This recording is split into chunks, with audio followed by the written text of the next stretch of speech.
ನಿನ್ ಫೋನ್ ಇಲ್ಲಿ ಕೊಡು.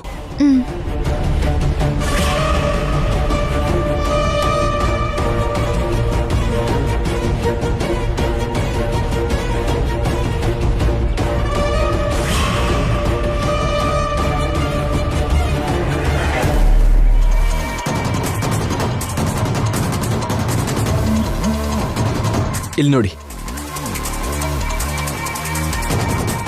ಶ್ಯಾಮ ಫೋನಲ್ಲಿ 1 ಗಂಟೆ 10 ನಿಮಿಷಕ್ಕೆ ಆ ಬನ್ವರ್ ಸಿಂಗಿಗೆ ಫೋನ್ ಮಾಡಿರೋದು ತೋರಿಸ್ತಿದೆ.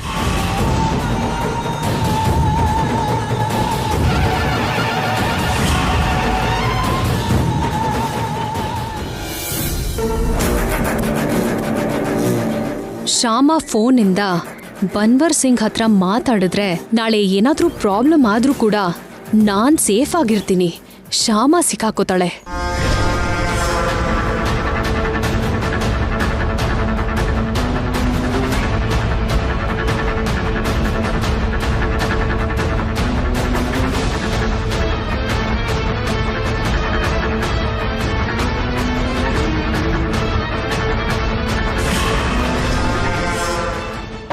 ಒಂದು ಗಂಟೆಯಿಂದ 1:15ವರೆಗೂ ಮಮ್ಮಿ ಫೋನಲ್ಲಿ ಶ್ಯಾಮ ನನ್ನ ಜೊತೆ ಮಾತಾಡ್ತಾನೆ ಇದ್ಲು.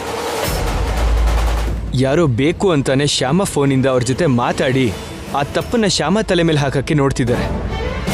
ಕರೆಕ್ಟ್ ಅಪ್ಪ, ಖಂಡಿತವಾಗ್ಲೂ ಶ್ಯಾಮನ ಸಿಕ್ಕಾಕ್ಸೋಕೆ ಯಾರೋ ಹೀಗೆ ಮಾಡಿದ್ದಾರೆ.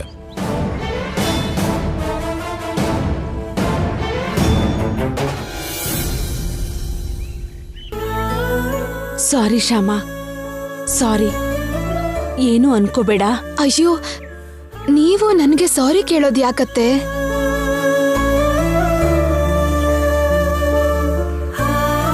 ತಪ್ಪು ಮಾಡಿದ್ಮೇಲೆ ಹೇಳ್ಬೇಕಲ್ವಮ್ಮ.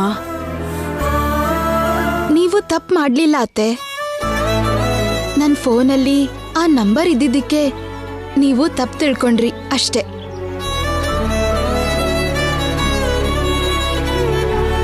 ಈಗ್ಲಾದ್ರೂ ಆ ಫೋನ್ ಮಾಡಿದ್ದು ನಾನಲ್ಲ ಅಂತ ನಿಮಗ್ ಗೊತ್ತಾಯ್ತಲ್ಲ, ಸಾಕತ್ತೆ, ಅಷ್ಟು ಸಾಕು. ನೀನ್ ತಪ್ಪು ಮಾಡಿಲ್ಲ ಅಂತ ಗೊತ್ತಾದ್ರೆ ಸಾಕಾಗಲ್ಲ ಶ್ಯಾಮ. ತಪ್ಪು ಮಾಡಿದ ಯಾರು ಅನ್ನೋದು ತಿಳಿಲೇಬೇಕು.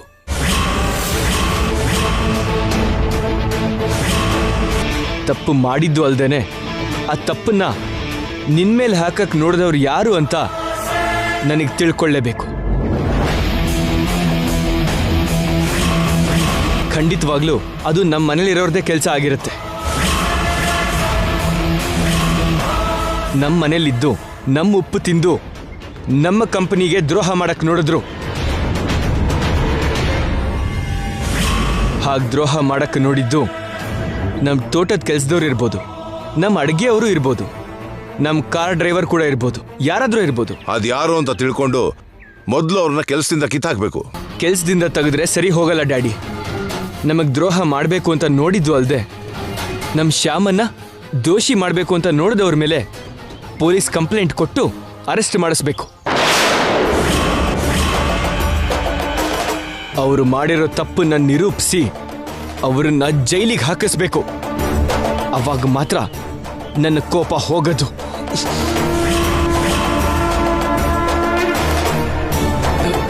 ಕಂದ, ನೀನ್ ಆವೇಶ ಪಡಬೇಡ. ಏನಿದು ಮೈ ಸುಡ್ತಿದ್ಯಲ್ಲ, ಕೂತ್ಕೋ.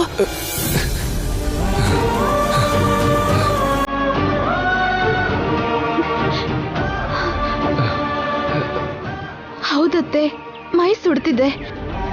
ಹೈ ಟೆಂಪರೇಚರ್ ಇರೋ ಹಾಗಿದೆ. ಏನ್ರಿ ಹಾಗೆ ನೋಡ್ತಿದ್ದೀರಾ? ಡಾಕ್ಟರ್ ಫೋನ್ ಮಾಡಿ. Hello doctor.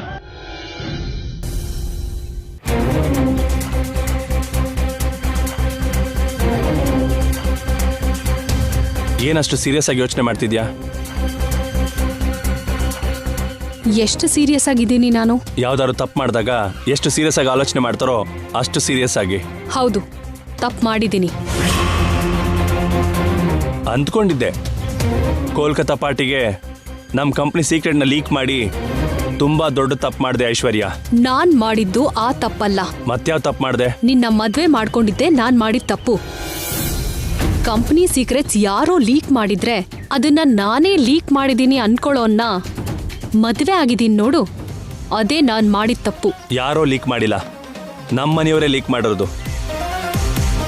ಶ್ಯಾಮ ಫೋನಿಂದ ಮಾತಾಡೋ ಚಾನ್ಸ್ ನಮ್ಮನೆಯವ್ರಿಗೆ ಅಲ್ವಾ ಇರೋದು?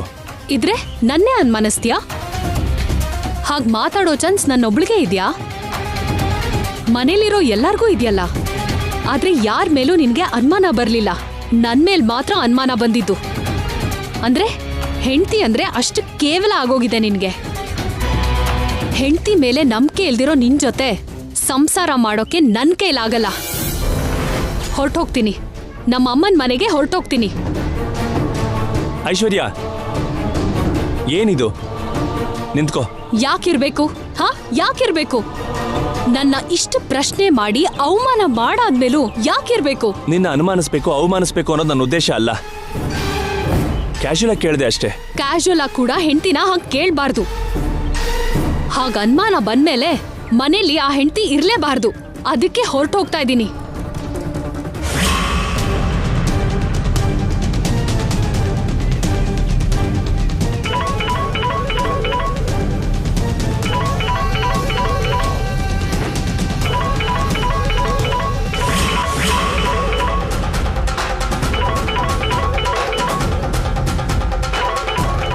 ಏನು ಇವನು ಈ ಟೈಮಲ್ಲಿ ಕಾಲ್ ಮಾಡ್ತಿದ್ದಾನೆ? ಫೋನ್ ಯಾಕೆ ರಿಸೀವ್ ಮಾಡ್ತಾ ಇಲ್ಲ?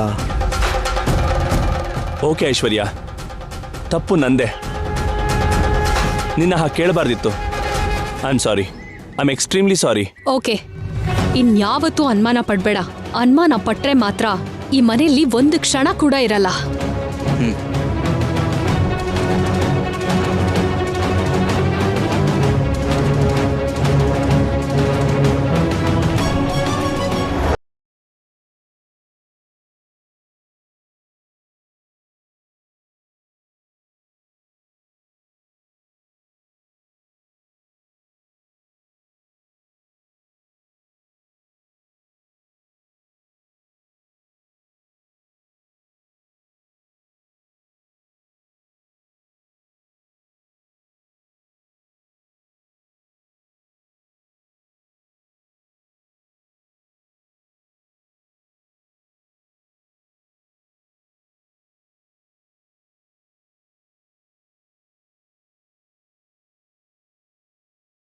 ಕಡಿಮೆ ಆಗಬೇಕು ಅಂದರೆ ಸ್ವಲ್ಪ ಎಕ್ಸಸೈಸ್ ಮಾಡಬೇಕು.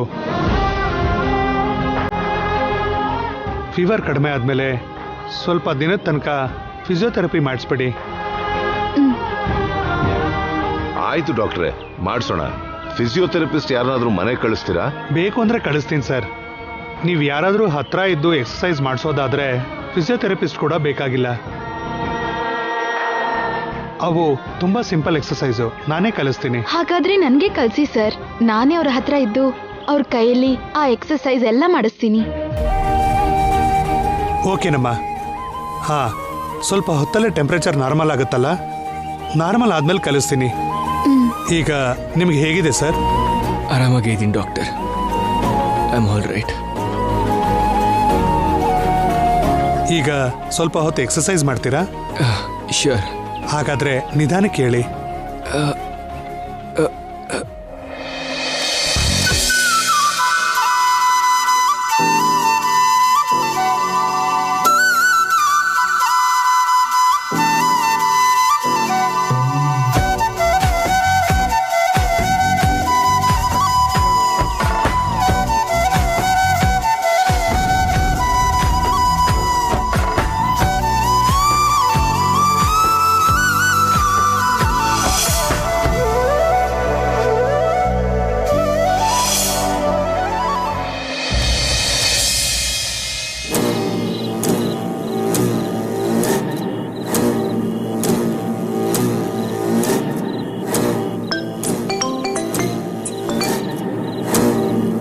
ಹಲೋ, ನಮಸ್ತೆ ಮೇಡಮ್. ನಮಸ್ಕಾರ. ಫೋನ್ ಮಾಡಿದ್ರೆ ರಿಸೀವ್ ಮಾಡ್ತಿಲ್ವಲ್ಲ ಮೇಡಮ್? ಬ್ಯುಸಿ ಇದ್ದೀರಾ?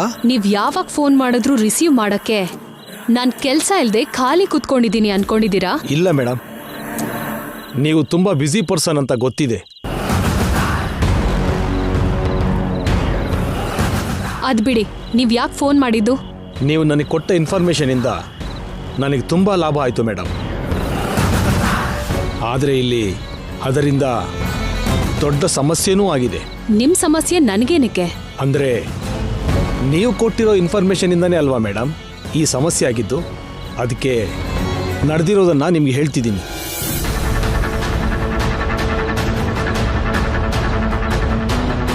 ನೋಡಿ, A1 ಮಸಾಲಾ ಕಂಪನಿ ಅವರಿಂದ ನೀವು ಮೋಸ ಹೋಗದೆ ಇರಲಿ ಅಂತ ಕಂಪನಿ ಸೀಕ್ರೆಟ್ಸ್ ನಿಮಗೆ ಹೇಳಿದ್ದು ಅಷ್ಟೇ.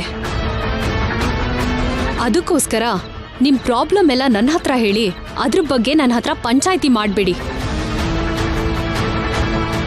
ಹಾಗಲ್ಲ ಮೇಡಮ್.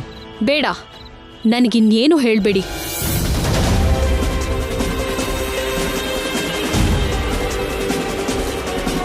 ಇನ್ನೊಂದ್ಸಲ ನೀವೇನಾದ್ರೂ ಫೋನ್ ಮಾಡಿದ್ರೆ ಮರ್ಯಾದೆ ಇರಲ್ಲ.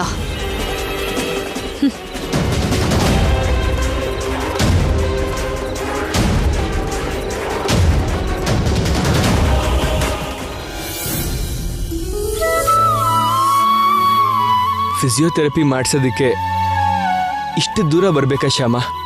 ಹಾಯಾಗಿ ಮನೆ ಹತ್ರನೇ ಮಾಡ್ಬೋದಿತ್ತಲ್ವಾ? ಹೊರಗಡೆ ಕೆಲ್ಸದ ಮೇಲೆ ತಿರುಗೋ ನಿಮ್ಮಂತವ್ರಿಗೆ ಮನೇಲಿರೋ ಪರಿಸ್ಥಿತಿ ಬಂದ್ರೆ ಜೈಲಲ್ಲಿ ಬಂದ್ಸಿಟ್ಟ ಹಾಗೆ ಫೀಲ್ ಆಗತ್ತೆ. ಅದೇ ಹೀಗೆ ಹೊರಗಡೆ ಓಡಾಡ್ತಿದ್ರೆ ಮನ್ಸಿಗೆ ತುಂಬಾ ಸಮಾಧಾನ ಆಗತ್ತೆ. ಸುತ್ತಲೂ ಈ ತರ ಹಸಿರು, ಪಕ್ಷಿಗಳ ಕಿಲ್ಲಕಿಲ್ಲ ಶಬ್ದ, ಒಳ್ಳೆ ತಂಪು ಗಾಳಿ, ಪ್ರಕೃತಿ ಮಡಿಲಲ್ಲಿ ವಿಶ್ರಾಂತಿ ತಗೊಂಡ ಹಾಗಿರತ್ತೆ. ಪ್ರಕೃತಿ ಮಡಲ್ನಲ್ಲಿ ರೆಸ್ಟ್ ಮಾಡುವಾಗ ಒಳ್ಳೆ ಹಾಡು ಕೇಳ್ತಾ ಇದ್ರೆ ತುಂಬಾ ಚೆನ್ನಾಗಿರುತ್ತೆ ಅಲ್ವಾ? ಇವಾಗ ಹಾಡು ಹಾಡು ಅಂತಿದ್ದೀರಾ? ಹಾಗಾದ್ರೆ ಸರಿ, ಹಾಡ್ ಹಾಡ್ತಾ ನಿಮ್ ಹತ್ರ ಎಕ್ಸರ್ಸೈಸ್ ಮಾಡಿಸ್ತೀನಿ. ಓಕೆ.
ಅಯ್ಯೋ ರೀ, ರೀ, ಅಯ್ಯೋ I can't, ಶ್ಯಾಮ. ಹುಷಾರು ರೀ.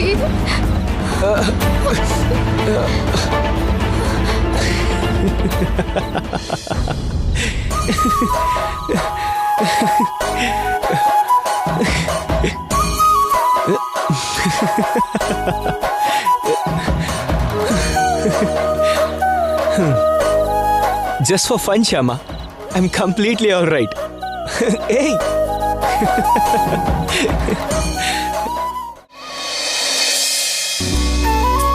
ಏನು ಅಂದ್ರೆ ಈ ಟ್ಯಾಬ್ಲೆಟ್ ತಗೊಳ್ಳಿ.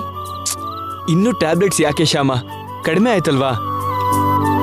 ಕಡಿಮೆ ಆದ್ರೂ ಕೂಡ ಡಾಕ್ಟರ್ ಇನ್ನೊಂದ್ 4 ದಿನ ಮೆಡಿಸಿನ್ ತಗೋಬೇಕು ಅಂತ ಹೇಳಿದ್ರಲ್ಲ. ಓಕೆ, ಹೆಂಡತಿ ಕೊಟ್ರೆ ತಗೋಬೇಕಲ್ಲ, ಕೊಡು. ಹೆಂಡತಿ ಹೇಳಿದ್ಲು ಅಂತಲ್ಲ, ಡಾಕ್ಟರ್ ಹೇಳಿದ್ರೆ ತಗೋಬೇಕು. ತಗೊಳ್ಳಿ.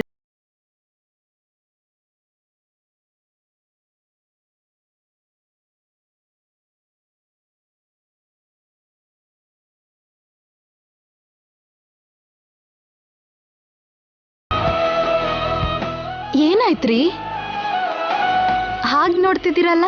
ಈಗ ಯಾಕೆ ಕೆಳಗೆ ಮಲ್ಕೋಬೇಕು ಶ್ಯಾಮ? ಬೆಡ್ ಮೇಲೆ ಮಲಗ್ಬೋದಲ್ಲ.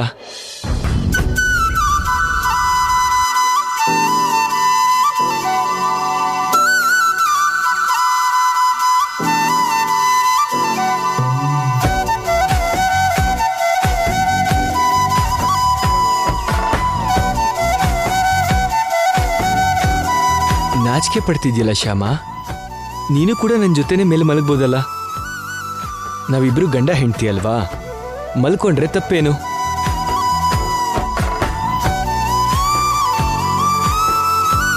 ನಾವು ಗಂಡ ಹೆಂಡ್ತಿನೇ ಆದ್ರೂ ಬ್ರಹ್ಮಚಾರ್ಯದಲ್ಲಿರೋ ಗಂಡ ಹೆಂಡ್ತಿ ಅಲ್ವಾ? ಮುಹೂರ್ತ ಇಟ್ಟು ಪದ್ಧತಿ ಪ್ರಕಾರ ಆ ಶಾಸ್ತ್ರ ನಡೆಯೋವರೆಗೂ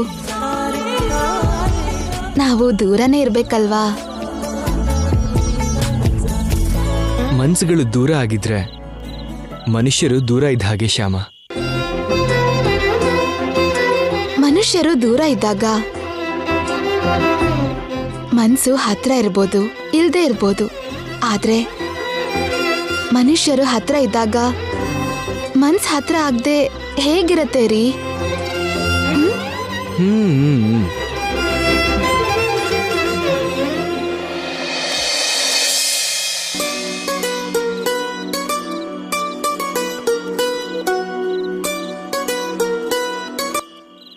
You're right. Shyama is always right. Good night ರೀ. Good night.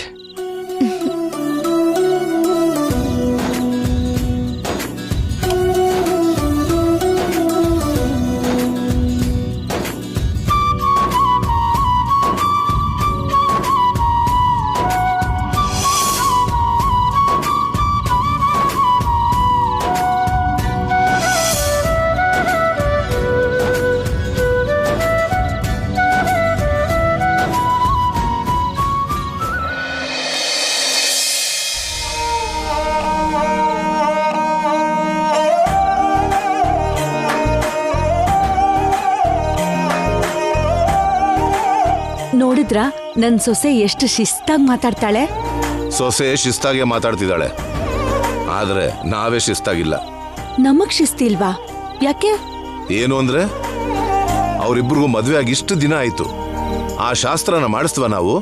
ಇಲ್ವಲ್ಲ. ಅದಕ್ಕೆ ಹೌದ್ರಿ, ನಾವು ಮುಹೂರ್ತ ಇಡೋ ಪ್ರತಿ ಸಲನೂ ಏನೋ ಒಂದು ಅವಾಂತರ ಆಗಿ ನಿಂತ್ ಹೋಗ್ತಾ ಇದೆ. ಈ ಸಲ ಹಾಗಾಗ್ಬಾರ್ದು ವಸಂತ, ಒಳ್ಳೆ ಮುಹೂರ್ತನ ಇಡಿಸ್ಬೇಕು.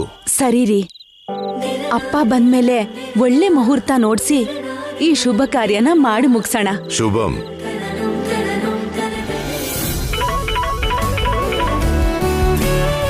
ಯಾರ್ದಿ ನಂಬರ್? ಹಲೋ. ಹಲೋ, ಐಶ್ವರ್ಯ ಅವರೇನ ಮಾತಾಡ್ತಿರೋದು? ಹೌದು. ನಮಸ್ತೆ ಮೇಡಮ್, ನನ್ನ ಹೆಸರು Ramarao, blue FM station director ನಾನು. ಹಾ ಹಾ, ನಮಸ್ತೆ, ಹೇಳಿ. ಈ ವರ್ಷ ನೀವು ಲಿಟಲ್ ಏಂಜಲ್ಸ್ ಫೌಂಡೇಶನ್ ಸೆಕ್ರೆಟರಿ ಆಗಿ ಎಲೆಕ್ಟ್ ಆಗಿದ್ದಕ್ಕೆ congratulations madam. Thank you very much. ಅನಾಥರಿಗೆ ಸೇವೆ ಮಾಡೋ ನಿಮ್ಮಂತ ಸೆಲೆಬ್ರಿಟಿನ ನಮ್ಮ FM ಆಡಿಯನ್ಸ್ಗೂ ಕೂಡ ಪರಿಚಯ ಮಾಡಬೇಕು ಅಂತ ಅನ್ಕೊಂಡಿದೀವಿ ಮೇಡಮ್. ಈ ತರ ಪಬ್ಲಿಸಿಟಿಗೆ ಮತ್ತೆ ಸೆಲೆಬ್ರಿಟಿ ಪ್ಲೇಸಿಂಗೋಸ್ಕರನೇ ತಾನೆ ನಮ್ಮಂತವರು ಅನಾಥರಿಗೆ ಸೇವೆ ಮಾಡೋದು. ನೀವು ಓಕೆ ಅಂದ್ರೆ ನಾಳೆ ಮಾರ್ನಿಂಗ್ 8:30ಗೆ ನಮ್ಮ FM ಸ್ಟೇಷನ್ನಲ್ಲಿ ನಿಮ್ಮ ಇಂಟರ್ವ್ಯೂ ಪ್ಲಾನ್ ಮಾಡ್ತೀನಿ ಮೇಡಮ್. ಈಗ್ಲೇ ಓಕೆ ಅನ್ಬಿಟ್ರೆ ನಾನ್ ಖಾಲಿ ಕೂತಿರೋ ಸೆಲೆಬ್ರಿಟಿ ಅನ್ಕೋತಾರೆ. ನಾಳೆ ಮಾರ್ನಿಂಗಾ? ಹೌದು ಮೇಡಮ್. 1 ಮಿನಿಟ್, ನಾಳೆ ನನ್ನ ಶೆಡ್ಯೂಲ್ ಏನು ಅಂತ ನೋಡ್ಬಿಟ್ಟು ಹೇಳ್ತೀನಿ. 1 ಮಿನಿಟ್. Okay madam.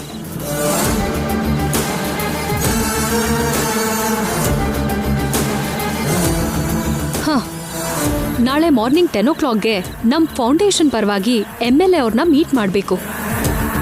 ಮಾರ್ನಿಂಗ್ 10 ಒಳಗೆ ನನ್ನ ಇಂಟರ್ವ್ಯೂ ಆಗೋಗುತ್ತಲ್ವಾ? ಮುಗಿಯುತ್ತೆ ಮೇಡಮ್. 9:30ಗೆಲ್ಲ ನಾವು ನಿಮ್ಮನ್ನ ಕಳಿಸ್ಕೊಡ್ತೀವಿ ಮೇಡಮ್. ಹಾಗಾದ್ರೆ ಓಕೆ, ನಾಳೆ ಪ್ಲಾನ್ ಮಾಡ್ಕೊಳ್ಳಿ. Thank you madam, thank you very much. Welcome. Publicity ಸಿಗೋ ಅಂತ ಇಂಥ ಚಾನ್ಸ್ನ ಖಂಡಿತ ಬಿಡಬಾರ್ದು. ಇನ್ ಸಾಕು ಶ್ಯಾಮ. ಪರವಾಗಿಲ್ಲ ಬಿಡ್ರಿ. ಶ್ಯಾಮ, ನೀನ್ 24 ಗಂಟೆನೂ ನನ್ನ ಜೊತೆನೇ ಇರ್ತೀಯ. ಎಷ್ಟು ದಿನ ಲೀವ್ ಹಾಕಿದ್ಯಾ? ಹೌದು, 1 ವೀಕ್ ಆಫೀಸ್ಗೆ ಲೀವ್ ಹಾಕಿದ್ದೀನಿ. ಯಾಕೆ ಶ್ಯಾಮ ಅಷ್ಟೊಂದ್ ದಿನ? ನಾನ್ ಚೆನ್ನಾಗೇ ಇದೀನಲ್ಲ. ಪರವಾಗಿಲ್ಲ ಬಿಡ್ರಿ. ಏನ್ ಪರವಾಗಿಲ್ಲ?